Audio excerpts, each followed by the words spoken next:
કંદેશ્વર મહાદેવ છે અને આ પુરાણોમાં પ્રસિદ્ધ છે. એમ કહે છે કે આ ઉદ્દાલક ઋષિની તપોભૂમિ છે.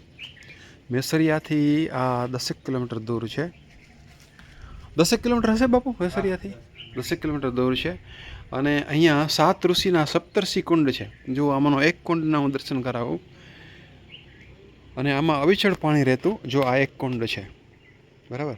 આવા 7 કુંડ છે, સપ્તર્ષિના 7 કુંડ. 7 ઋષિ, મહાઋષિઓ 7, વેદકાલીન ઋષિઓ, અને એ દરેક ઋષિનો એક એક કુંડ, એવા અહીંયા 7 કુંડ છે. કંદેશ્વર મહાદેવ ભગવાન શિવ આનંદ કંદ ગણાય છે. મુકુંદેન્દુ કર્પૂર ગૌરમ શિવમ આનંદ કંદમ શિવમ આનંદ કંદમ શિવમ આનંદ કંદમ આનંદ કંદમ